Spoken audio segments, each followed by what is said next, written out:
വല്ലാത്ത കോമഡിയാണ് ഇത്. ഭാരതീയ ജനതാ പാർട്ടി അല്ല കേട്ടോ, ഭാരതീയ കോമഡി പാർട്ടിയാണ്. ഞാനിപ്പോൾ പറയാൻ പോകുന്ന റിപ്പോർട്ടിനെ കുറിച്ചിട്ട് ഡെസ്കിൽ ഞങ്ങൾ ചർച്ച ചെയ്ത സമയത്ത് ഈ റിപ്പോർട്ടിനെ കുറിച്ച് ഞാനിങ്ങനെ പറഞ്ഞപ്പോൾ തന്നെ വിമിഷ വിനോദും തബ്ഷീർ അബ്ദുള്ളയും ഒക്കെ ചിരിച്ച് മരിച്ചു. തലകുത്തി നിന്ന് ചിരിച്ചില്ല എന്ന് വേണം പറയാൻ. അതായത് ഈ ഭാരതീയ കോമഡി പാർട്ടിയുടെ ഒരവസ്ഥ കണ്ടിട്ട് ചിരിയും വരുന്നു, സങ്കടവും വരുന്നു, ദേഷ്യവും വരുന്നു, രണ്ടെണ്ണം പൊട്ടിക്കാനും തോന്നുന്നു. പറഞ്ഞു വരുന്നത് ഗുജറാത്തിലെ അവസ്ഥയെക്കുറിച്ചാണ്. ഗുജറാത്തിൽ നമ്മുടെ ട്രംപ് അണ്ണൻ ഒരു സന്ദർശനം നടത്തുകയാണല്ലോ. അതിൻ്റെ ഭാഗമായിട്ട് നമ്മുടെ ഇന്ത്യയുടെ പ്രധാനമന്ത്രിയാണല്ലോ മോദിജി, അദ്ദേഹം ഒരു പുതിയ പദ്ധതി അവിടെ മുന്നോട്ട് കൊണ്ടുവന്നു. ആ പദ്ധതി എന്ന് പറയുന്നത് പെട്ടെന്ന് തന്നെ നമ്മുടെ റോഡരികിലുള്ള മുഴുവൻ കോളനികളും മതിൽ കെട്ടിയിട്ട് മറയ്ക്കണം. അതായത് എല്ലായിടത്തും വലിയൊരു മതിൽ കെട്ടിയിട്ട് ട്രംപ് അണ്ണൻ ഇങ്ങനെ വരുമ്പോൾ ഞാനും കൂടെ ഉണ്ടാകും. അപ്പോൾ ഇങ്ങനെ താറ്റയാക്കി കാണിക്കേണ്ടത് മതിലുകളോടായിരിക്കണം, കോളനിക്കാരോടായിരിക്കരുത് എന്നുള്ള ഒരു തീരുമാനം മോദിജി എടുത്തിട്ടു. അതവിടെയുള്ള കോർപ്പറേഷൻ ഉടൻ തന്നെ എല്ലാ കാര്യങ്ങളും ചെയ്തു തീർത്തു. പക്ഷേ എന്താണ് ഇതിലൂടെ മോദി കണ്ട ഒരു കാര്യം? ഇന്ത്യയിൽ, അതായത് നരേന്ദ്രമോദിയുടെ ഇന്ത്യയിൽ, മൻമോഹൻ സിംഗിന്റെ ഇന്ത്യയിലല്ല, മോദിയുടെ ഇന്ത്യയിൽ ഇപ്പോൾ ദാരിദ്ര്യമില്ല.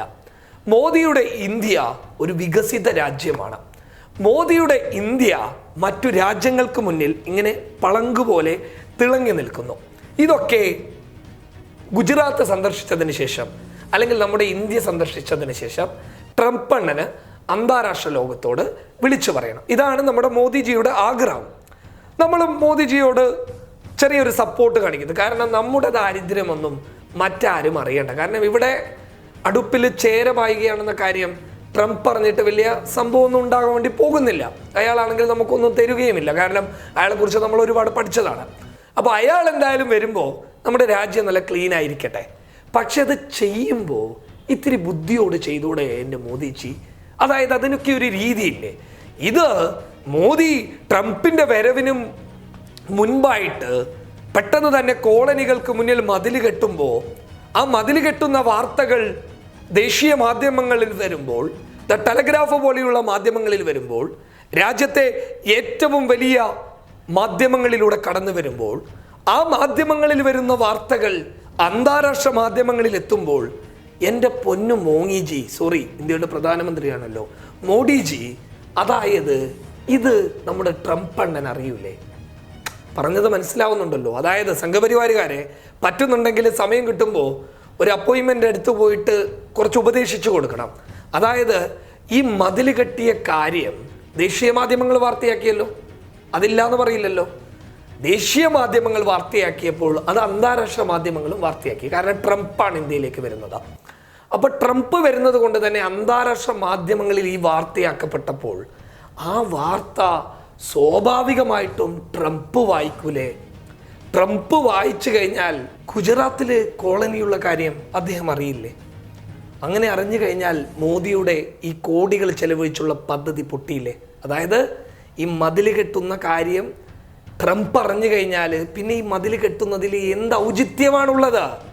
നിങ്ങൾ ട്രംപിനെ ബോധ്യപ്പെടുത്താൻ വേണ്ടിയിട്ടാണല്ലോ ഈ കലാപരിപാടി ചെയ്യുന്നത്, അല്ലാതെ പൊതുജനങ്ങൾക്ക് വേണ്ടിയല്ലല്ലോ, ആ പാവപ്പെട്ടവർക്ക് വേണ്ടിയല്ലല്ലോ. അവർക്ക് ഒരു നേരത്തെ അരി കൊടുക്കാൻ നിങ്ങൾ തയ്യാറായിട്ടില്ലല്ലോ. മറിച്ച് അവരെ കാണുന്നതിലൂടെ നമ്മുടെ രാജ്യത്തിന് കളങ്കമുണ്ടാകും എന്നുള്ളത് കൊണ്ടാണല്ലോ നിങ്ങൾ ഈ മതിൽ കെട്ടുന്നുള്ളത്. വിവേചനത്തിന്റെ മതിൽ, മനുഷ്യനോടുള്ള മതിൽ, വെറുപ്പിന്റെ മതിൽ, നിങ്ങളുടെ ഈ അഹങ്കാരത്തിന്റെ മതിൽ നിങ്ങൾ അവിടെ കെട്ടുന്നത് ആ പാവങ്ങളെ തിരിച്ചറിയാതിരിക്കാൻ വേണ്ടിയിട്ടല്ലേ? നിങ്ങൾ നല്ലവരാണെന്ന് കാണിക്കാൻ വേണ്ടിയിട്ടല്ലേ?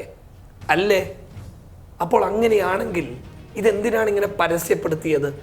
ഇത്രത്തോളം പെട്ടെന്നാക്കിയത് എന്തിനാണ്? അതായത് നിങ്ങൾ പരസ്യപ്പെടുത്തിയതല്ല, പൊതുജനം തിരിച്ചറിഞ്ഞതാണ്. നിങ്ങൾക്ക് നേരത്തെ തന്നെ ചെയ്യാമായിരുന്നില്ലേ?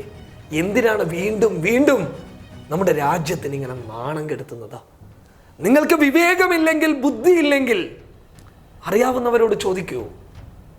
നിങ്ങളെക്കാട്ടിയും ഒരടി മുന്നിലുള്ളവരോട് ഉപദേശമൊക്കെ ചോദിക്കുന്നതിൽ വലിയ തെറ്റില്ല മനുഷ്യരെ. നിങ്ങളാണ് വലുത് എന്നുള്ള ഒരു ചിന്താഗതിയിൽ നിന്ന് കുറച്ച് മാറി നിൽക്കുക. എന്തായാലും വെറുപ്പിന്റെ മതിൽ അമേരിക്കയിലുള്ള ട്രംപ് തിരിച്ചറിഞ്ഞതുകൊണ്ട് നിങ്ങളാകെ നാണം കെട്ടുപോയിരിക്കുകയാണ്. വിവരദോഷികളാണ് നിങ്ങൾ, പറയുന്നത് കൊണ്ടൊന്നും തോന്നരുത്. കാരണം അന്താരാഷ്ട്ര ലോകം ഇന്ന് നിങ്ങളെ ഓർത്ത് നാണം കെട്ട് തല താഴ്ത്തുകയാണ്. സാധാരണക്കാരന് വേണ്ടിയിട്ടാണ് ഇവിടെ ഒരു ഭരണകൂടം വേണ്ടത്. അവൻ്റെ വിഷമങ്ങളെ, അവൻ്റെ പ്രതിസന്ധികളെ, അവൻ്റെ പ്രശ്നങ്ങളെ അത് എടുത്തു കാണിക്കാൻ വേണ്ടിയിട്ടാണ് ഇവിടെ ഒരു ഭരണകൂടം വരേണ്ടത്. ട്രംപിന് വേണ്ടിയിട്ട് 100 കോടി രൂപ ചെലവഴിക്കാൻ ഈ രാജ്യത്തെ ഭരണാധികാരികൾ തയ്യാറാവുന്നു. പക്ഷേ രാജ്യത്തെ സാധാരണക്കാരന് വേണ്ടിയിട്ട് ഒരു 10 നിമിഷം ചെലവഴിക്കാൻ ഒരു മോദിയും ഒരു മോങ്ങിജിയും ഒരു അമിട്ടും തയ്യാറാവുന്നില്ല. പക്ഷേ അവരിൽ നിന്ന് എന്തെങ്കിലുമൊക്കെ കിട്ടുമെന്ന് വിചാരിച്ച് വോട്ടിൻ്റെ സമയമാകുമ്പോൾ തെണ്ടാൻ വേണ്ടിയിട്ട് യാചിച്ച് അവരുടെ കാല് കഴുകിക്കൊടുത്ത് അവരുടെ കൂടെ നിന്ന് ഭക്ഷണം കഴിക്കുന്നതിൻ്റെ ചിത്രമെടുത്ത് ഞാൻ ദളിതൻ്റെ കൂടെ ഭക്ഷണം കഴിച്ചു എന്ന് പറഞ്ഞ് വലിയൊരു പോസ്റ്ററാക്കി, ഫ്ലെക്സുകളാക്കി സോഷ്യൽ മീഡിയകളിലും തെരുവുകളിലും നിങ്ങൾ പടർത്താറുണ്ടല്ലോ. ആ സാധാരണക്കാരനെ മറക്കുന്ന ഈ മതിലുണ്ടല്ലോ, ആ മതിലിനെ കുറിച്ച് അമേരിക്കയുടെ പ്രസിഡന്റ് ട്രംപ് തിരിച്ചറിഞ്ഞു. അന്താരാഷ്ട്ര മാധ്യമങ്ങളിലൂടെ ഈ വിവരം പുറത്തറിഞ്ഞു മോദി. ഒരു കാര്യം നിങ്ങൾ ഓർത്തുകൊള്ളുക, ഇമാതിരി മണ്ടത്തരമൊന്നും ചെറിയ 4ാം ക്ലാസ്സിലോ 5ാം ക്ലാസ്സിലോ പോകുന്ന കുട്ടികളിൽ നിന്ന് വരെ ഉണ്ടാവാറില്ല. നിങ്ങൾ എങ്ങനെയാണ് ഈ രാജ്യം ഭരിക്കുന്നത് എന്ന് ആലോചിക്കുമ്പോൾ വല്ലാത്ത വിഷമം തോന്നുകയാണ്. എന്തായാലും മോഡിജിയുടെ ഈ പുതിയ പദ്ധതിയില്ലേ, അത് 8 നിലയിൽ പൊട്ടിയത് കൊണ്ട് നമുക്കൊക്കെ ഒന്ന് ആശ്വസിക്കാം. കാരണം ഈ മോദിജിയുടെ മുഖം അന്താരാഷ്ട്ര തലത്തിൽ അത് നാണക്കേടിൻ്റെ ഒരു മുഖമായി മാറണം. News desk public Kerala.